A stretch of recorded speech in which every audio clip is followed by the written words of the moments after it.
Vamos lá, meus irmãos, vamos lá, minhas irmãs, começando aqui nossa sexta aula de Teologia Sistemática 1, matéria de Bibliologia, estudo da Palavra de Deus. Já oramos como é o nosso costume, mais uma vez, boa noite, graça e paz. Boa noite, graças a paz. Boa noite, graça e paz.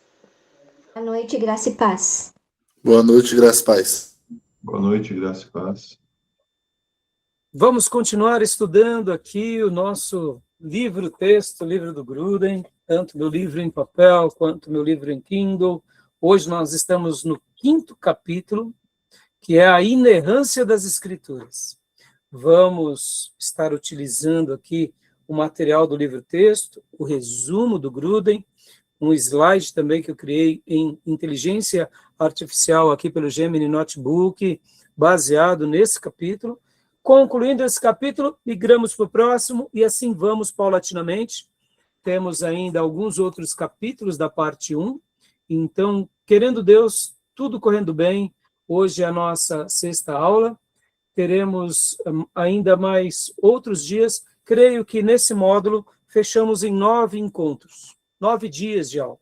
Se precisar, fazemos os 10 dias. Mas eu creio que, geralmente, sempre essa matéria, por ela ser bem objetiva, nós sempre finalizamos em 9 encontros. Eu quero também, depois, utilizar esses 2 livros, que é o livro do Bancroft e do Millard J. Erickson, que também vai dar um adendo bem significativo aqui para o aprendizado, né, nosso, tá bom? Então, meus irmãos, vamos lá.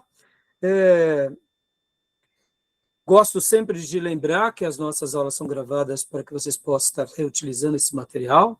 Gravamos também porque os alunos em EAD estarão utilizando essas aulas como parte do currículo. Gravamos também para abençoar o maior número de pessoas, onde quer que essas aulas cheguem. Esses dias atrás eu recebi uma mensagem lá do continente africano, dizendo que os nossos materiais de aula estavam, assim, sendo muito assistidos por lá. Fiquei impressionado, fiquei muito feliz.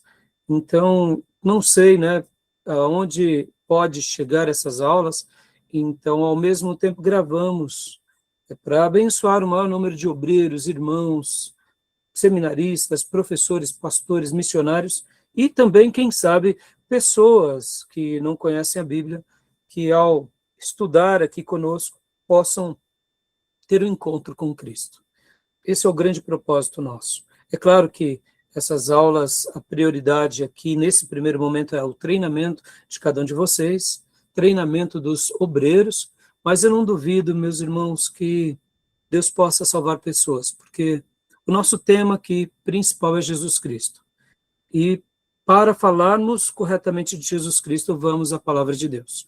Logo, nosso seminário tem essa ênfase, que é trabalhar aprendendo sobre Jesus, a história da revelação de Deus e a Bíblia Sagrada. Então, não tenho dúvida que nesse interim Deus possa converter muitas pessoas. Mas, ao mesmo tempo, como sabemos, né, a nossa grande proposta é o treinamento de obreiros para servir melhor a igreja e para expandirmos o reino de Deus aonde quer que Deus nos levar. Tá bom? Se alguém quiser saber mais informações sobre o nosso seminário, entre em contato conosco. Nas descrições aqui desse vídeo tem os nossos e-mails. E se você estiver ouvindo em áudio pelo podcast da Apple ou outros podcasts, também nas descrições tem os nossos contatos, tá bom? Então vamos lá, meus irmãos, vamos ler um texto bíblico, porque hoje nós estaremos falando sobre a inerrância das Escrituras. Um termo, assim, não muito usual, mas eu diria muito relevante, muito. Na aula passada, na 5ª aula, nós falamos muito sobre a autoridade das Escrituras, né? Uma das primeiras características das Escrituras, a sua autoridade, né? Estamos trabalhando dentro das 4 características das Escrituras, falamos da autoridade.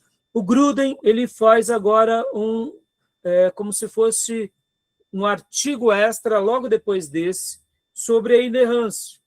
E ele faz esse capítulo, que é o capítulo 5, como uma prova do seguinte: olha, já que é um livro de autoridade, ele não erra. Lembra que na última aula eu falei muito sobre o caráter de Deus? Podemos descansar no caráter dele? Hoje, nós estaremos dando um passo além nessa premissa, nesse axioma, nessa máxima. Assim como nós devemos confiar no caráter de Deus, nós devemos confiar na palavra de Deus. Porque assim como a pessoa de Deus não erra, a palavra de Deus também não tem erros. Amém, meus irmãos? Então, a inerrância das Escrituras vai trabalhar sobre essa temática, mostrando, ora, esse Deus eterno, todo-poderoso, que não erra, que é santo, perfeito e eterno, ele se revelou a nós e ele nos deu um texto. E esse texto também não contém erros. Pelo contrário, esse texto veio dele para nós, para nos servir por toda a nossa vida e para a expansão do reino de Deus nessa terra, até aquele dia em que nos encontraremos com ele nos céus. Então, ele faz esse capítulo logo depois da autoridade, para depois ele continuar falando dos próximos itens. E o capítulo 6 vai falar sobre a clareza. Tá bom? Então vamos ler um texto bíblico. Está aqui em Números 23, 19. Vou compartilhar aqui com a minha Bíblia em Kindle. E logo na sequência a gente vai mergulhar aqui no material. Tá bom? Então, aqui, Números, capítulo de número 23, versículo de número 19. Né? É um texto muito lindo. O irmão ou a irmã que desejar, leia para nós aqui o versículo de número 19, por favor.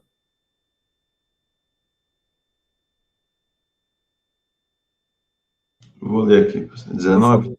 Isso. Deus não é homem para que minta, nem filho do homem para que se arrependa. Porventura, tendo ele dito, não o fará? Porventura, tendo ele dito, não o fará? Ou havendo falado, não o cumprirá? Aleluia. Deus não é homem para que minta. Essa é uma afirmação divina que nós devemos sempre lembrar. Eu me recordo que um dia eu conversava com uma ovelhinha e ele citou algo que ele aprendeu de um pastor que eu nunca mais me esqueci.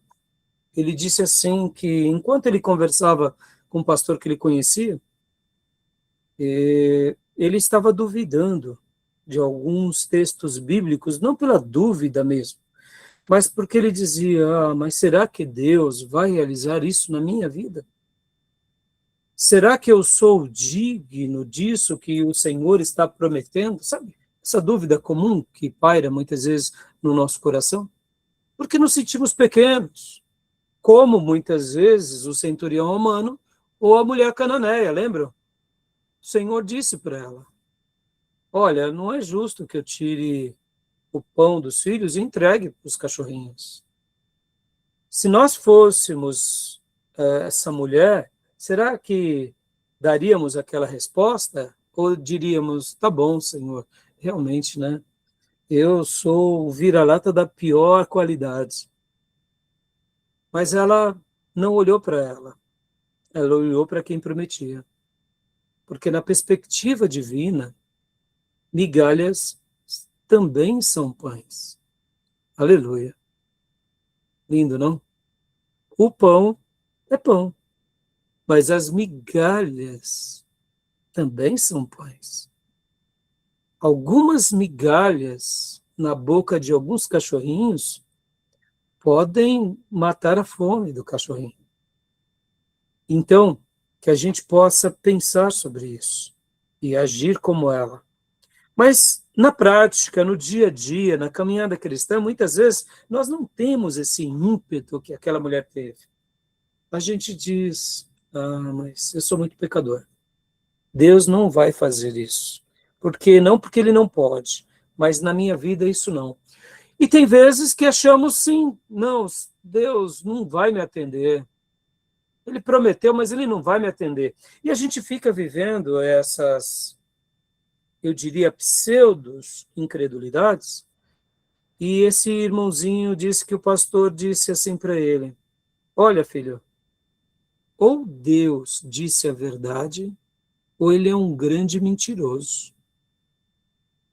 E aí a ovelhinha falou: pastor, Deus é um grande mentiroso? Não, Deus não é mentiroso não, pastor.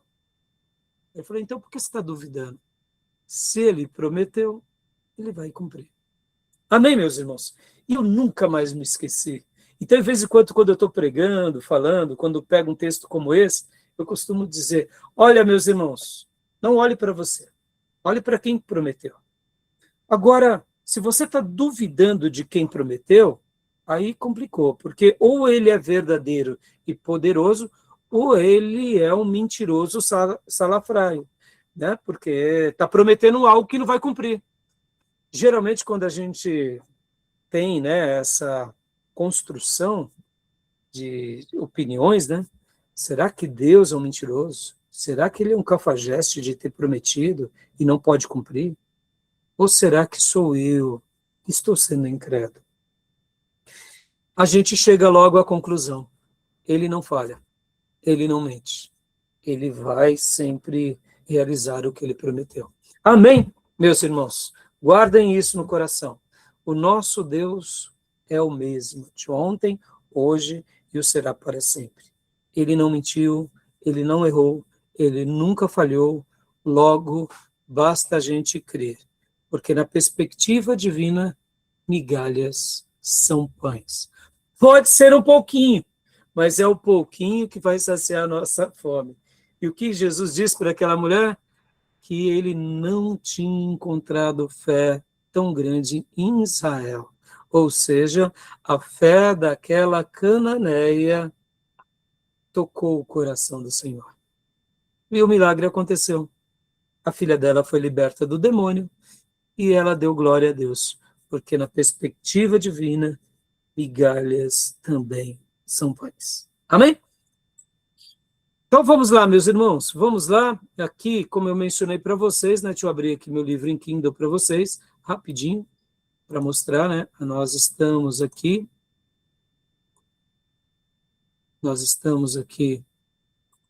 nesse capítulo, que é o capítulo de número 4, que é a obra em Kindle. Já já a gente vai dar uma pincelada neles, tá bom? Nós já trabalhamos, olha só, parece que não, mas olha, nós estamos na 6ª aula, já trabalhamos bastante, se a gente for ver, né? Nós já trabalhamos desde o início, algum material extra, e agora estamos aqui. Então, já prosseguimos bem. Temos ainda mais um pouco para ir, né? No caso aqui, ele vai terminar exatamente aqui, logo no capítulo 8. Temos ainda a clareza, temos a necessidade, temos a suficiência, e vamos para a parte 2, em Teologia Sistemática 2, tá bom? Mas aí, depois, a gente chega lá. Vamos terminar esse módulo aqui. Então, vamos lá. Deixa eu abrir agora aqui para vocês e mostrar para vocês o material que eu separei aqui, desse capítulo também do Grudem, tá? Baseado totalmente aqui nesse material.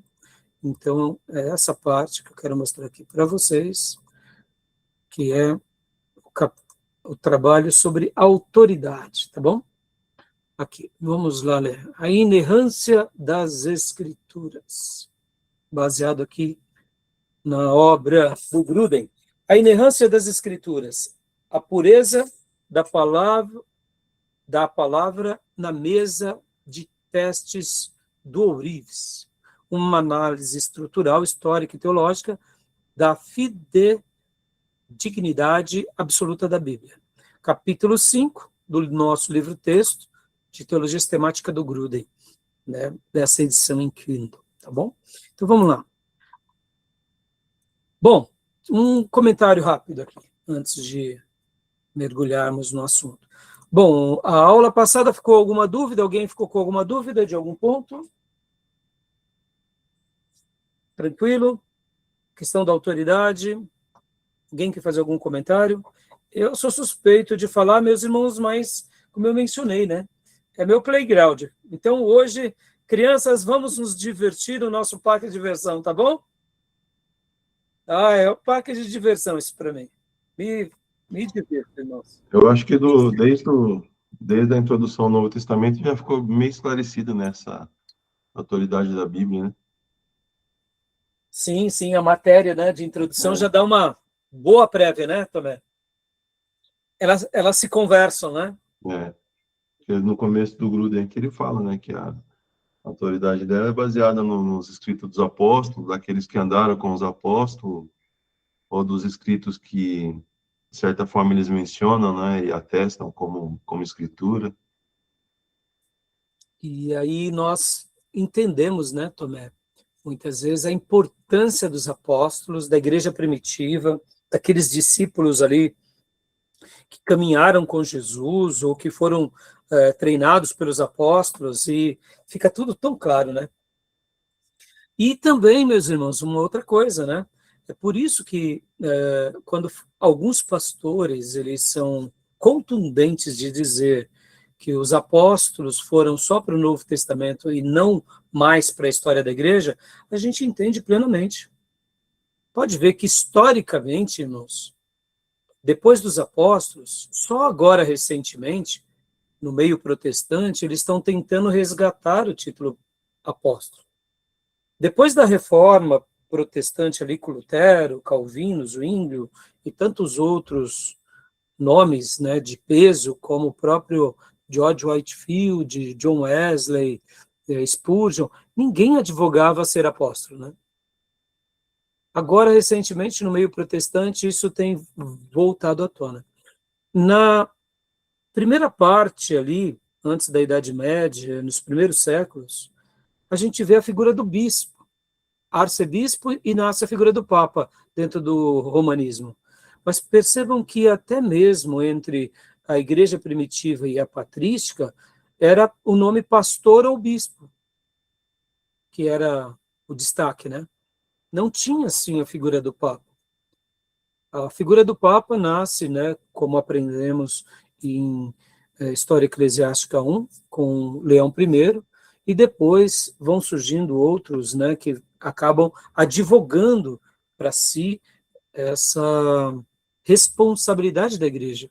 Mas ali, nos primeiros 4, 5 séculos, haviam pelo menos 4 ou 5 grandes lideranças, que na igreja primitiva e nessa história da patrística, eles chamavam de patriarcas. Ou seja, a figura papal não era centralizada só em Roma. Eles queriam puxar para si, mas haviam outras lideranças, então eles nunca aceitavam isso. Então foram 4, 5 séculos distribuindo essa autoridade, né? Depois, com o advento do romanismo, aí sim, aí eles tentam trazer para si. Mas quando a gente avalia a história, até mesmo a figura, né, do Papa, pode ver, eles tentam trazer esse lado apostólico com a figura do Papa, mas o título apóstolo já não é mais usado, né? Interessante, né? Então, que Deus nos ajude, né, nessa caminhada. Mas é isso, né, Tomé? É muito legal, né? Autoridade apostólica, né? Eles escrevem, registram ou validam aquela literatura. Então, nenhuma dúvida, né, meus irmãos? Nenhuma dúvida, né? Então, crianças, com todo respeito à expressão, vamos nos divertir. Então, vamos nos divertir. Então, a inerrância das escrituras, a pureza da palavra na mesa de testes do Ourives, né? Aqui mostrando sobre a fidedignidade absoluta da Bíblia, essa análise estrutural, histórica e teológica, baseada aqui na obra do N. Gruden. Então, vamos lá. Leia para nós, Diego, por gentileza.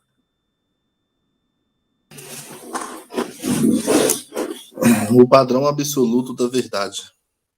Por inerrância das escrituras, entende-se que a escritura, nos manuscritos originais, não afirmam nada contrário aos fatos. Ou seja, o que está escrito é o que de fato aconteceu. Ponto. Pastor, mas aconteceu de forma científica? Meus irmãos, a Bíblia não é um tratado histórico, tá bom? Não descanse nisso. Ela tem história. mas ela não é um tratado histórico. Essa não é a proposta do livro sagrado. Pastor, mas a Bíblia não tem algumas características científicas, arqueológicas? A Bíblia também não é um tratado científico, mas ela pode ter algumas coisas que remontam à arqueologia, à ciência, mas não é essa a proposta. Assim como também a Bíblia não é um livro gramatical, no sentido de ensinar uma língua sagrada ou um dialeto sagrado para todos os povos.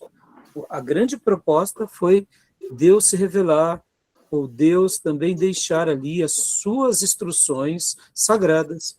E, de fato, tudo que está no texto sagrado é como os fatos confirmam, né? Então, assim, guardem isso, porque não há nada que contrarie os fatos.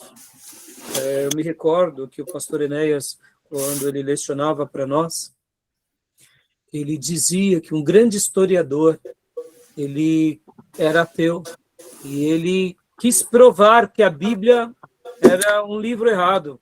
E aí ele saiu nas suas viagens para desconstruir a Bíblia, e enquanto ele ia numa cidade, numa outra região, ele começou a ver que tudo que a Bíblia falava, que não existia até então, e ele tentava negar aquilo ao longo das suas viagens, e no decurso do tempo, ele foi sendo convencido de que a Bíblia era a palavra de Deus e acabou se convertendo. Ele quis provar algo, mas ele acabou sendo convencido. Porque quanto mais ele tentava desconstruir, as descobertas arqueológicas, os dados científicos atestavam o contrário. Irmãos, pode demorar, mas chega uma hora que as coisas vêm à tona. Eu sei que é difícil, eu sei que é complicado, mas isso prova o quanto os fatos confirmam tudo o que está ali nos manuscritos ou nos textos. Tá bom, meus irmãos? Então, diga, Tomé. Tem um filme baseado, acho que é essa história aí, Em Defesa da Fé. Então, deve ser esse mesmo. É bem legal. Ele é um jornalista que sai na jornada para provar para a mulher dele que ela se converte, né, e que ela está fazendo besteira. Aí, na busca, ele acaba se convertendo também. É baseado em fatos reais. Eu não me recordo agora o nome do historiador, Tomé, ou era arqueólogo, que o pastor Enéas disse, mas pode ser que seja o mesmo. Se não for, Tomé, é mais um, né, que no seu ímpeto tentou ali negar a Bíblia, né? Mas depois compartilha conosco esse filme, eu vou até pesquisar. Como eu mencionei agora, eu não me recordo o nome, né? Se eu tivesse preparado essa ideia no meu esboço aqui, eu teria já dado o nome do autor que o pastor Enéas menciona. Mas depois eu posso até compartilhar no grupo, tá bom?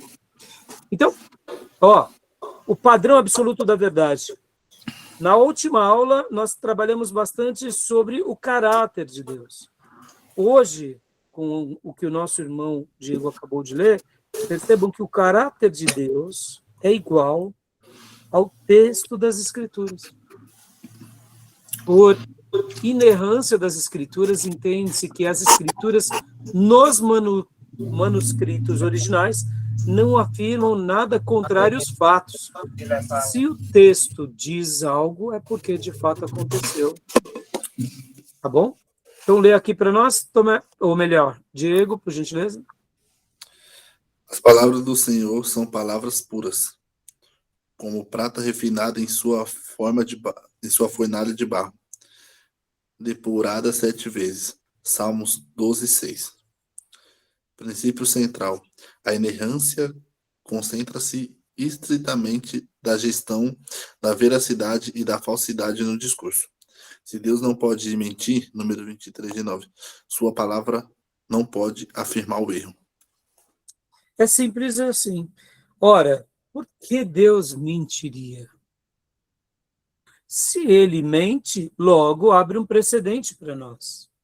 Se ele mente, então com certeza, na sua revelação, terá erros.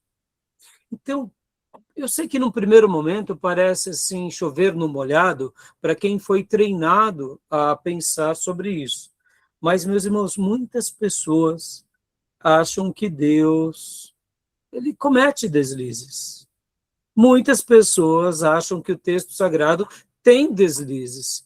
Então, mesmo que as pessoas não declarem isso diretamente, no fundo elas têm essa impressão, ou têm essa dedução, mas não dizem, né, abertamente. Até porque como que você vai dizer que Deus errou se a gente, muitas vezes, vamos dizer assim, não tem como você afirmar categoricamente, mas indiretamente, né? Tá bom? Diga, Diego. Não, nessa frase que você falou aí que algumas pessoas acham, às vezes acabam achando que Deus errou. Tem alguns textos na Bíblia que se a pessoa ler somente por ler, ela vai achar isso mesmo, como lá em Gênesis, lá que fala que a maldade do homem era tanta que Deus se arrependeu de haver feito o homem. Sim, sim. Mas aí a gente vai chegar lá, aqui ainda no texto de hoje, entendeu, Diego? A gente vai ver que essa, vamos dizer assim, é mais uma impressão nossa do que, de fato, dos textos bíblicos, né?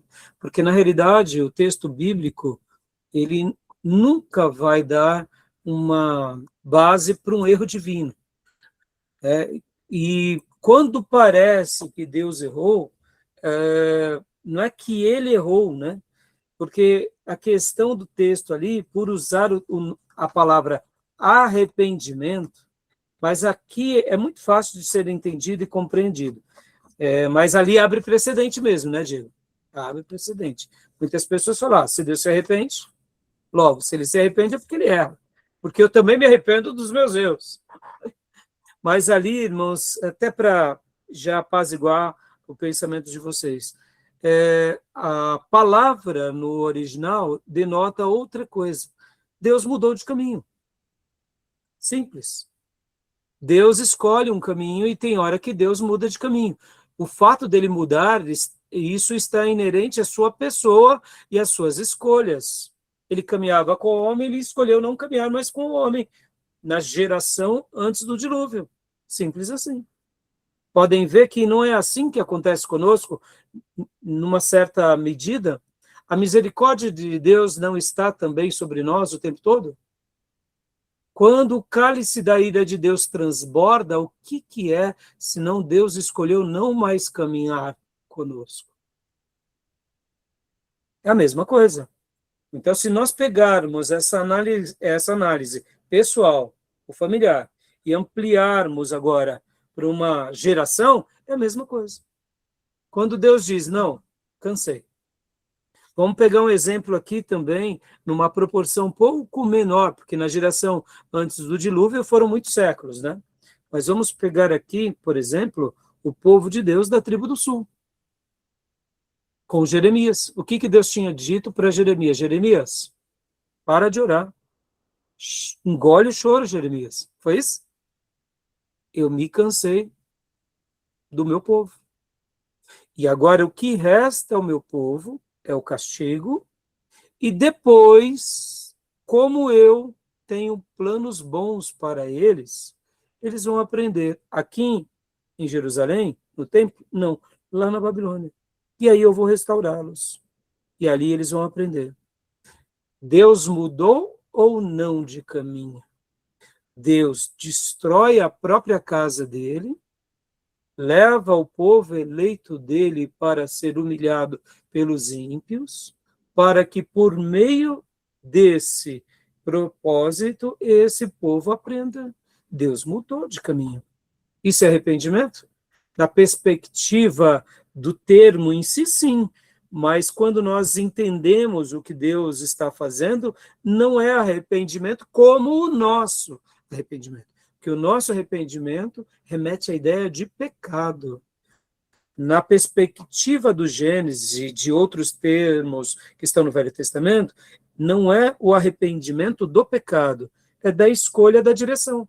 Eu estava indo por aqui, vejo que esse caminho não está dando resultado, eu vou por acolá. Foi o que Deus fez. Foi ou não foi? E na história da igreja, não é a mesma coisa? Vamos lá, vamos pegar um exemplo aqui. A igreja de Sardes tem aparência de que vive, mas está morta. E na igreja de Laodiceia, eis que eu estou à porta e bato. Oh, pera lá. Vamos lá, vamos avaliar isso daqui com bastante critério. Como pode uma igreja pôr Jesus para fora? Pôs ou não pôs? Mas a igreja é de quem, irmãos? Você manda embora o dono da empresa? Dá para fazer isso? Fecha a empresa, né? Não é assim, irmãos? A gente fecha a empresa, mas não consegue fazer isso, né? Mas a igreja de Laodiceia conseguiu fazer isso. Então, quer dizer que a igreja de Laodiceia era mais poderosa do que o próprio Cristo? Claro que não, meus irmãos. É que Jesus Cristo, ele quer ser amado. Jesus Cristo, ele tem uma relação de amor, de respeito. No momento que eu falo, vai para fora, Jesus, ele fala, tem certeza? Olha, quem vai perder é você. Tem certeza? Jesus, não te aguento mais. Aí Jesus fala, tá bom, então eu vou para fora. Mas olha só como é lindo, irmãos. Mesmo lá fora, ele ainda insiste por nós. E ele está à porta e bate. Para quê? Para a gente abrir. Porque quando a gente manda ele para fora, o que acontece com a nossa vida? É aquilo que o próprio Jesus disse. Se eu tinha um demônio, agora vem mais 7. Ou seja, o nosso estado inicial fica 7 vezes pior. Porque a gente mandou o autor da vida para fora. Então agora é uma igreja que não tem mais a sua essência. Ou seja, só tem um nome, só tem a casca, mas não tem mais nada. E aí ele bate na porta porque agora a gente está vivendo essa vida miserável, ausente da graça, ausente da presença, ausente de qualquer coisa divina. E aí é a hora que a gente aprende e abre a porta e ele entra. E olha, que coisa linda, ele não é rancoroso, né? Então, esclareceu, Diego? Esclareceu, irmãos? O arrependimento na perspectiva Entendi, pastor, do entendi. original é isso, é mudança de caminho. Dei aqui alguns exemplos da igreja de Laodiceia, da tribo do sul nos dias de Jeremias, e o povo do dilúvio, né? Que vocês têm que lembrar, irmãos, que não foi fácil para Deus tomar essa decisão, e essa decisão de mudar de rota não foi um final de semana de verão, tá? Lembra? Deus separa Noé e fala, Noé, o meu espírito não habitará mais com o ser humano. Porque qual é a ideia que dá? A ideia que dá é que ainda o Espírito de Deus insistia com a geração do dilúvio, mas eles estavam totalmente no pecado. Só que como eles tinham uma vida longeva, Deus disse isso, e Noé ficou 120 anos construindo a arca, ou seja, anos nossos. Essa mudança de caminho levou 120 anos, irmãos. Porque dali do chamamento de Noé até o dilúvio foram 120 anos. Aí Deus mudou a história. Por isso que o termo diz que Deus se arrependeu. Deus mudou de caminho. Então, guardem isso. O arrependimento divino não tem a ver com pecado, tem a ver com a escolha de caminho. O nosso arrependimento tem a ver com pecado, porque a gente é muito pecador. Que nem dizia o meu professor no seminário, pecado é que nem barba. Tem que tirar todo dia. E se não é todo dia, tem que aparar a barba toda semana. Tá bom? E as irmãs que não têm barba, tem que dar uma parada aí, pelo menos uma vez por semana, senão ficam uns camundongos. Coisa feia, né? Ver uma irmã levantar o braço e ver umas coisas penduradas. Ou na perna, né, irmãos? Não é assim? Ai, ai. Brincadeiras à parte, mas tem a ver, né? Pode ver, a gente é assim, meus irmãos. O Russell Shedd dizia uma coisa lindíssima. Quando o Senhor lava os pés dos apóstolos, por que ele pede para lavar os pés? Já pararam para pensar? Por que só os pés, né? E por que Pedro já diz, banha o corpo todo, Jesus? É porque vem o Shed e diz, é porque o nosso pé, ele está em contato com esse mundo. E esse mundo tem as suas falhas, suas podridões, porque o que nos une a esse mundo são os nossos pés, né? E é verdade, né, irmãos? Por mais que a gente fuja daqui e dali, tem hora que, quando vai ver, né, tem uma caquinha no pé. Ou a gente pisa numa caquinha. Ou a gente, de propósito, chuta uma caquinha, né? Aí pronto. Tem que lavar os pés, né? Nos dias bíblicos, lavar os pés era algo muito necessário, porque não havia pavimentação, né? Pode ver, irmãos, esse hábito que muitos povos têm de tirarem os sapatos e colocarem, né, no pé da porta, e dentro de casa usar um novo chinelo, um novo sapato, uma sandália só para casa, é muito legal. Porque, de fato, né, a rua, mesmo hoje nós não temos a poeira, tem muitos dejetos, muita sujeira, né, muita contaminação. Então, o lavar os pés nos dias bíblicos, você tem que lembrar que na Bíblia não tinha tênis, bota, tinham sandálias em chão de terra, né, poeira. Naturalmente, quando você chegava em casa, tinha muita crosta, né? Então, por isso que Jesus dá essa mensagem. Nessa vida haverão as crostas, mas não se preocupe. A palavra de Deus é a água de Deus que nos limpa. E a gente recebe ali o banho e o perdão, tá bom? Então, tudo bem até aqui? Lembrar desse ponto que é a inerrância, é saber que assim como podemos confiar no caráter de Deus, esse caráter da pessoa de Deus é igual ao caráter das Escrituras. Quando eu confio em Deus, na pessoa dele, eu posso descansar em confiar na sua palavra, porque a palavra veio dele, logo é igual a ele. Tá bom? Alguma pergunta, alguma dúvida? 2, pode ler esse segundo slide, Diego, por gentileza. O que a inerrância acomoda. Pedantismo científico e real. Veracidade contextual e inerrância. Linguagem cotidiana. Fenômenos naturais e números arredondados. Dizer o sol nasce. Ou 8.000 homens morreram, quando foram 7.999. É totalmente verdadeiro, para o contexto do ouvinte. Citações livres. O grego no Novo Testamento não possuía aspas. Citações do Antigo Testamento ou de Jesus são relatos precisos da essência da declaração. Citação indireta, não uma transição literal. Gramática em comum. Livros como Apocalipse contém desvios, estilos e síntese. A inerrância não exige elegância literária, apenas verdade absoluta. Tá. Joia, até aqui. Deixa eu só falar uma coisa. A palavra pedante ou pedantismo científico e real seria...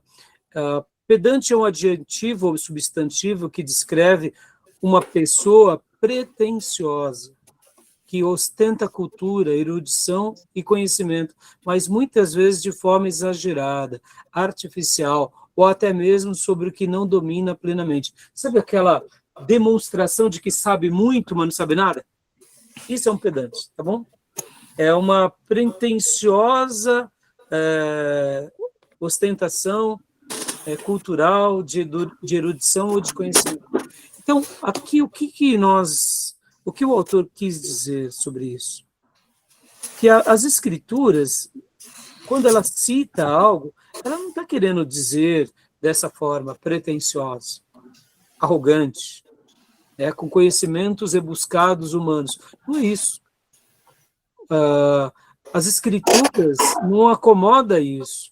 Quando um autor ou outro até tem uma palavra mais assertiva, porque o próprio Deus assim quis guiá-lo. Por exemplo, Salomão poderia colocar termos mais voltados à botânica, porque ele era especialista disso. ele era um sábio. Paulo poderia colocar textos mais rebuscados e filosóficos, porque era pertinente a ele. Assim também outras pessoas. Mas, assim, não é essa a proposta. Não é essa. O que a inerrância acomoda não é o pedantismo científico e real, né? Mas, pelo contrário, é a veracidade contextual. Ou seja, a linguagem era cotidiana. Falar que o Sol nasce não é negar a rotação e translação da Terra. É porque usa a linguagem comum. O Sol está nascendo. Como o Sol está se pondo. Né? Você não precisa, quando está fazendo uma mensagem, falar isso, né? Abrir aspas. Não, o Sol está nascendo, abre aspas, é óbvio. Não é que o Sol está nascendo, mas é que estamos na rotação, não há necessidade disso. Né? Então, quando a Bíblia usa essa linguagem cotidiana, é isso. A citação dos livros, né? Como vimos aqui, no grego também não tinha aspas. Isso não significa que os autores deixaram de ser profundos. Eles foram profundos, conforme a cultura deles, né? E a gramática? A mesma coisa. A gramática era uma gramática simples, mostrando que Deus se revelou ali por meio das pessoas simples. Então, é importante a gente ter isso como clareza, tá bom? E eu gostei muito dessa frase. Leia de novo, Diego, por gentileza. É muito legal. Aliás, você não leu, né? Não. Você pode ler. Analogia. Um lenhador inculto pode ter a pior gramática da cidade, mas ter a reputação de jamais mentir. Um erro de digitação. Leciono teologia. Não afeta a veracidade da afirmação. Aqui ele até demonstra, né, com essa frase, leciono teologia, mas leciono não se escreve assim, com 2 S. Mas o fato é, um lenhador pode não saber muita coisa, mas isso não significa que ele mente. Ele é uma pessoa de mau caráter. Ou seja, uma coisa não tem nada a ver com a outra. O jeito que Deus usou os seus servos para que, com uma linguagem simples, deixasse uma mensagem eterna, uma coisa não anula a outra, né? Porque, como aqui no terceiro item também, quando fala sobre a gramática em comum, livros como Apocalipse contêm desvios de estilos e sintaxe.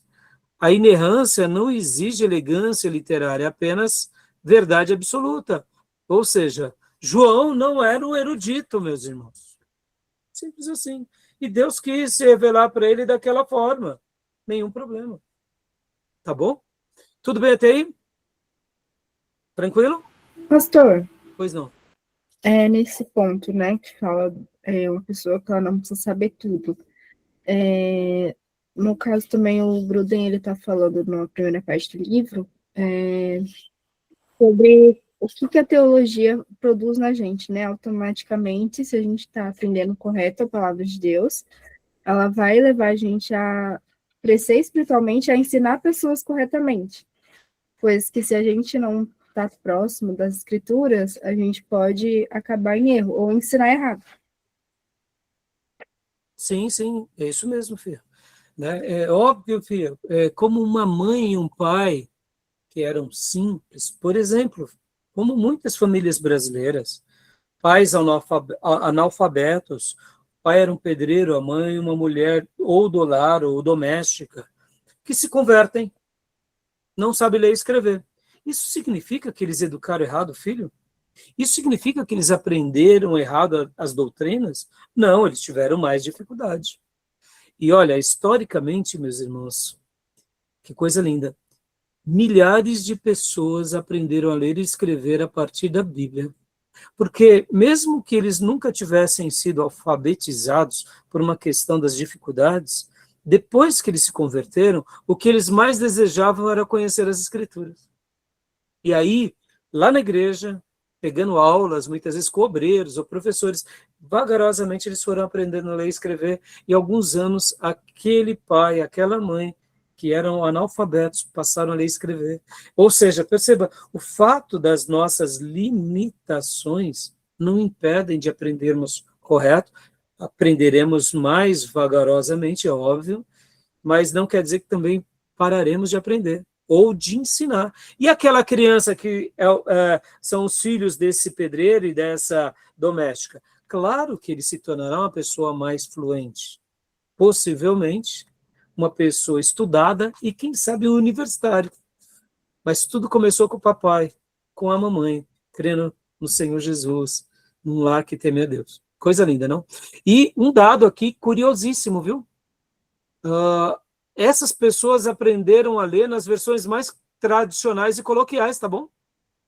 Isso até prova que essa ideia de termos versões bíblicas adaptadas nem sempre é o melhor caminho.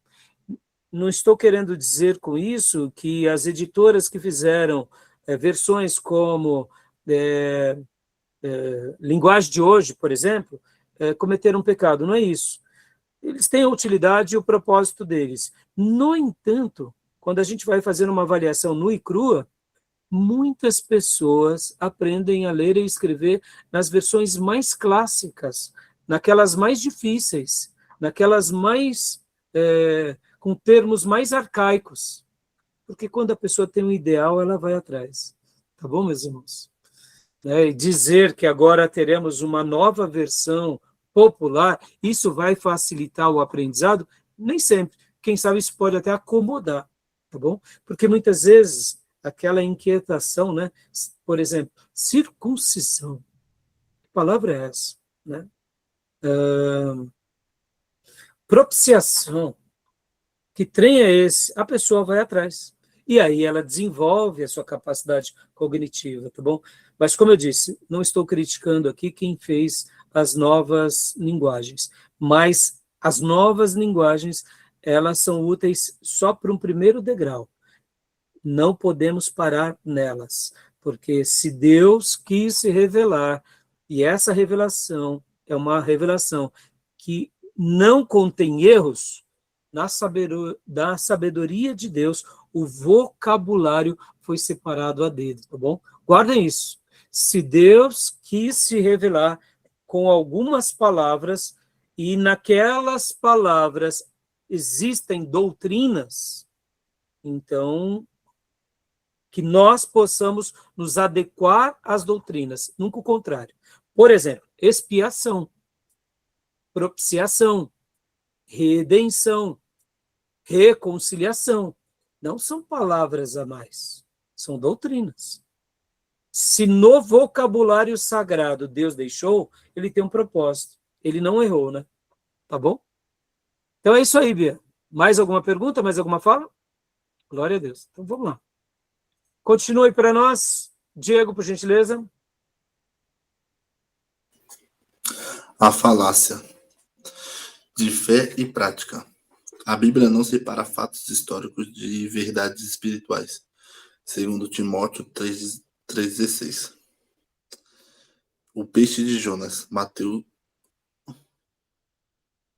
12:40.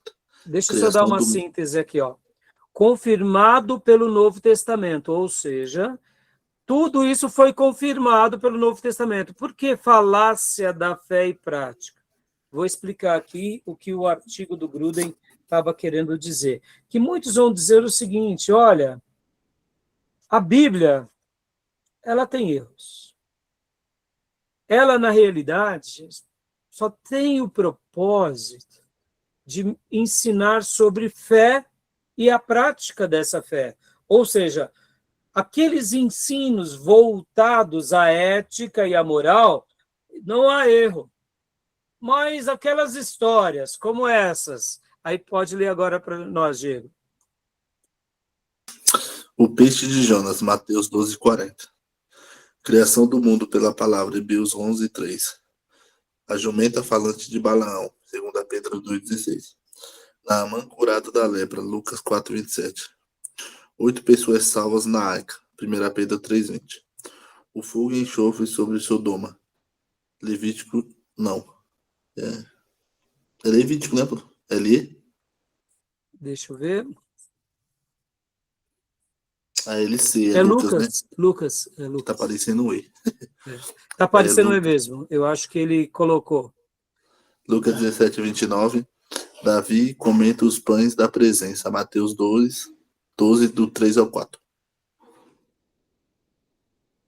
Em outras palavras, o que ele quer dizer aqui, o Gruden, nesse artigo? Olha, vamos deixar de besteira. O texto sagrado está dando uma ideia, e essa ideia não está errada. No sentido assim, quando a Bíblia fala sobre o peixe, né, no caso, que Jonas foi engolido, Jesus valida.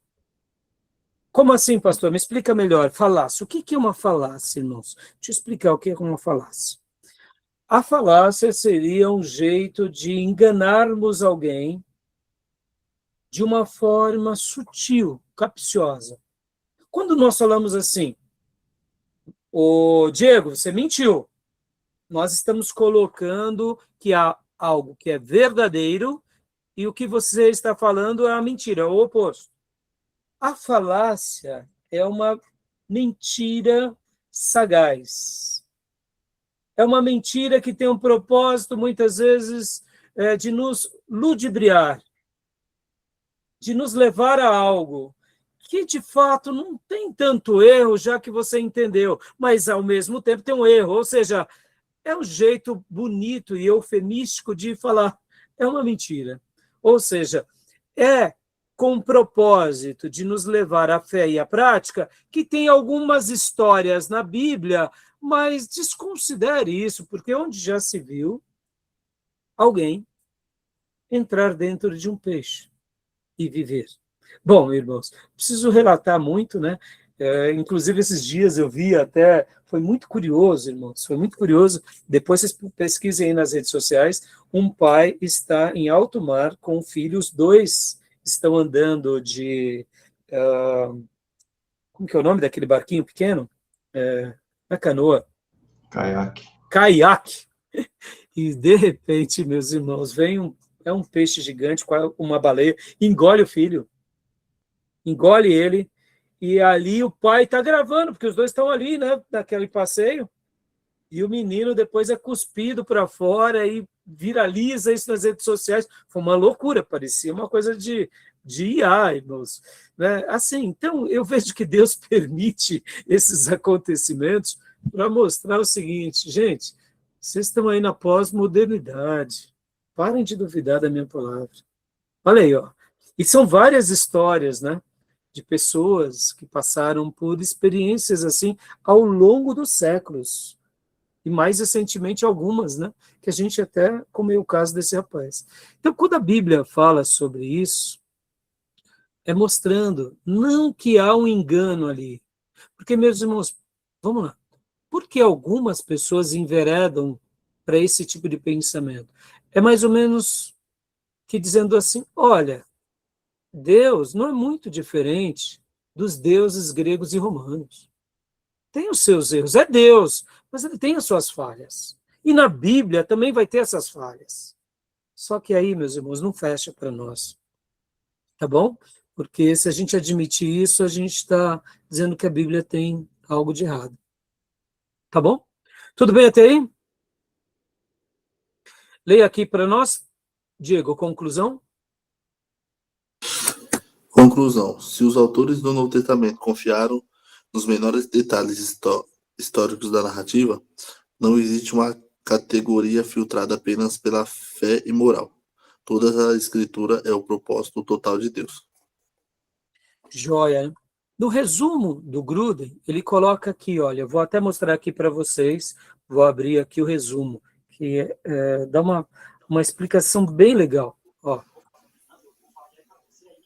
Leia para nós, Diego, o resumo, que é a mesma parte baseado aqui nesse pensamento. A Bíblia é a única autoridade em questão de fé e prática.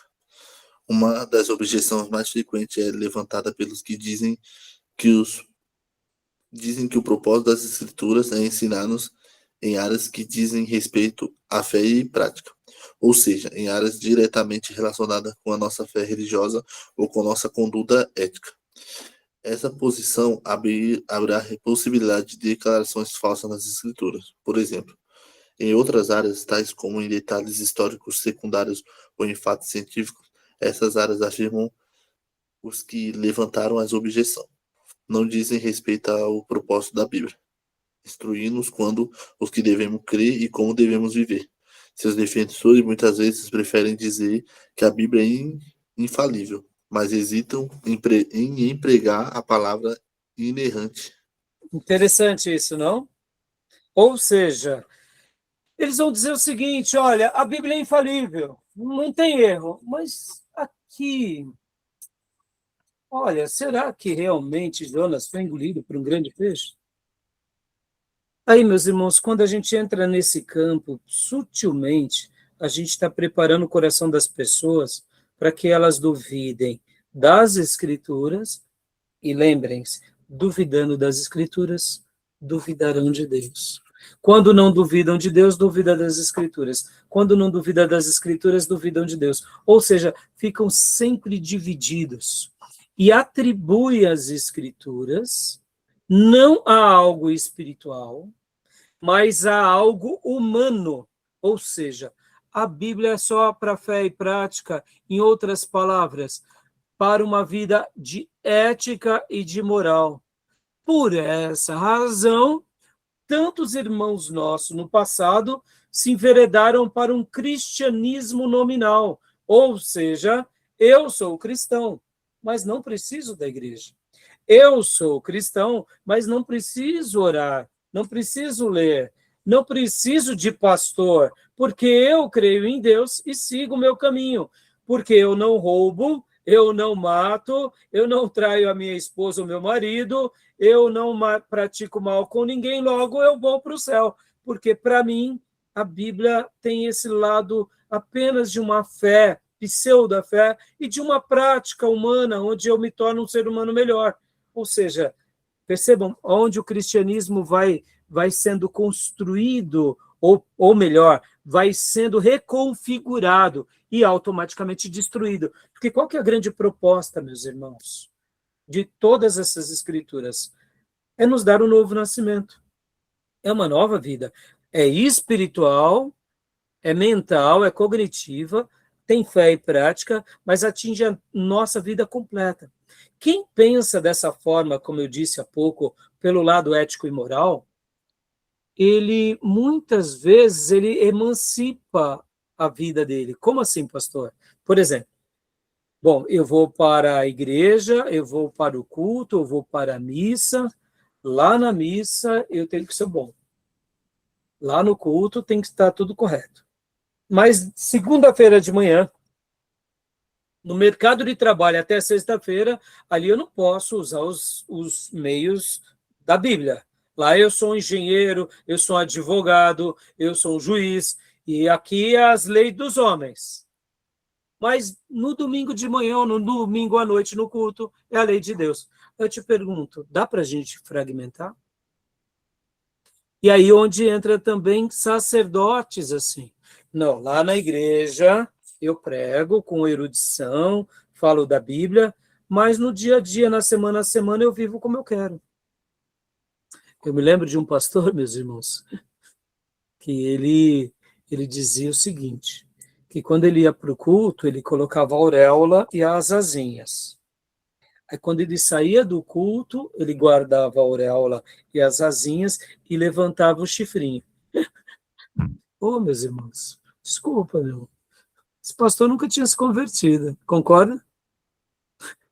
Nunca se converteu. Bom, ele contou isso mostrando que um dia ele se converteu. Mas eu digo, nesse período, dá para imaginar isso, irmãos?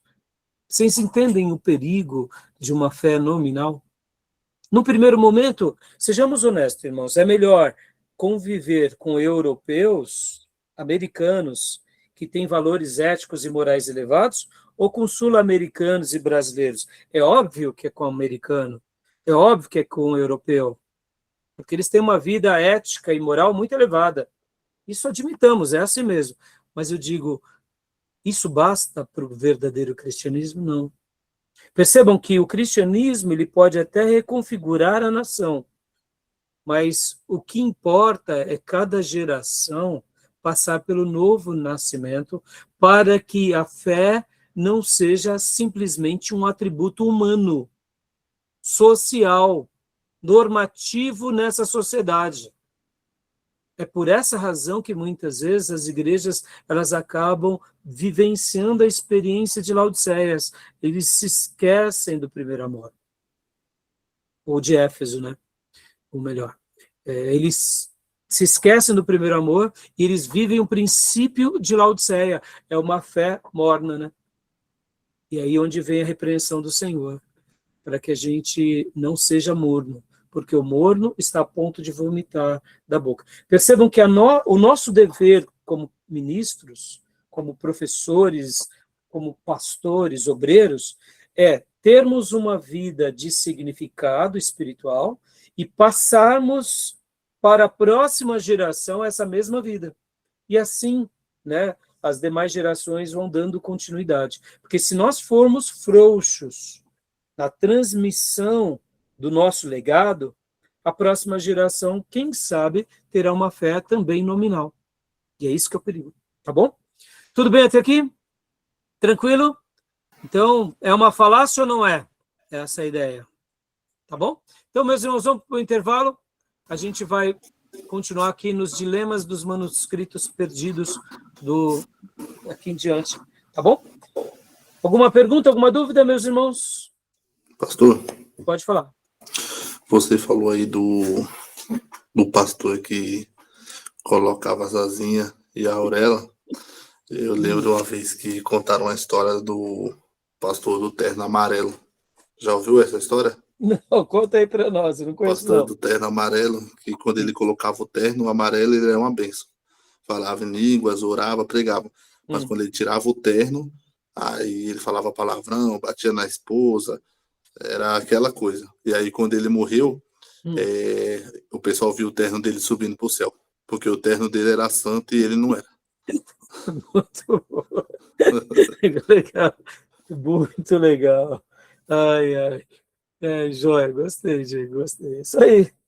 Que Deus nos ajude, né, meus irmãos? Sem criticar aqui os europeus e os americanos, mas percebam nós brasileiros hoje em dia, né, irmãos? A gente tem muito cristão nominal ou não? Tem, né? Entendem, irmãos? Não é querendo reinventar a roda ou se sentir melhor do que ninguém, mas ser cristão é um desafio muito grande, né? Pedir para Deus nos ajudar, né? Para a gente continuar malhando o nosso trigo, porque senão é o nosso terno que vai subir, é o vestido das irmãs, né? Ai, ai, muito boa, viu? Muito boa. Beleza, meus irmãos, vamos pro intervalo, vamos lá? Beber o nosso chazinho? Então tá bom. Voltamos em instantes, tá bom?